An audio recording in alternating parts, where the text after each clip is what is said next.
En Hainaut, la famille de Venin élève des vaches pie-noires. Et comme ce n'est pas toujours rose dans la vente du lait, Françoise et Stéphanie, sa belle-sœur, se sont lancées dans la production de fromage, de beurre ou de yaourt. Loin de la standardisation galopante des grandes entreprises, elles prennent ici le temps de développer leurs produits. Tout se fait à la main, ou presque.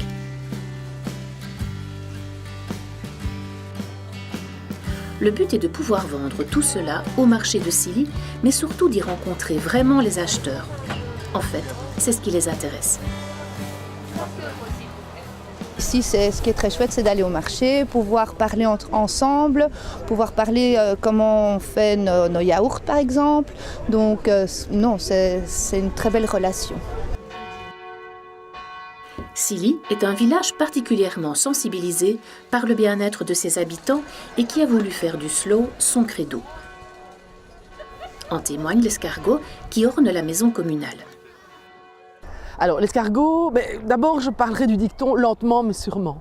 Donc ça c'est vraiment une bonne représentation du symbole de l'escargot qui est un symbole qui représente chez nous les philosophies slow qu'on développe à Silly, c'est-à-dire le slow food et le cheetah slow.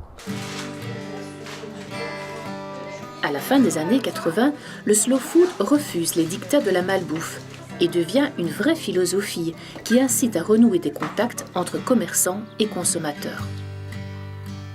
Et puisque le slow food, c'est aussi une manière différente de produire, Greta s'est lancée dans la croquette. Seulement 3 jours par semaine.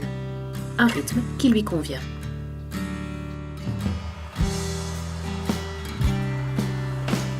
Cheetah Slow est donc un réseau international des villes du bon vivre. Elles seront bientôt 7 en Belgique à avoir signé la charte. Un projet qui regroupe 30 pays et plus de 200 villes. Leur but étant de créer une dynamique associative et institutionnelle et de redonner à ses citoyens le goût de partager du temps ensemble. Et je pense que c'est très intéressant de réaliser justement des partenariats et de tisser vraiment des liens entre les différents publics par des activités comme la balle pelote par exemple, qui vraiment parvient à recréer des liens sociaux entre les différents publics cibles, les jeunes, les plus âgés, avec un transfert de savoir-faire au niveau du patrimoine et du culturel.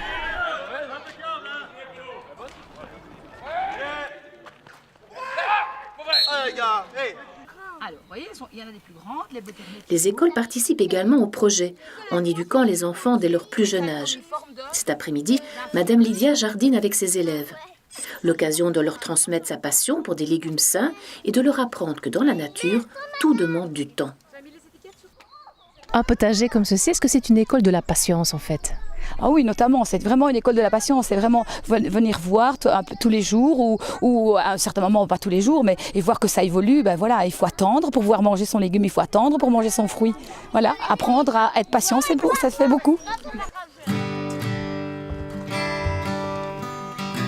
Et pour rendre la vie de sa population toujours plus agréable, la commune a aménagé ses bassins d'orage en de véritables réserves naturelles.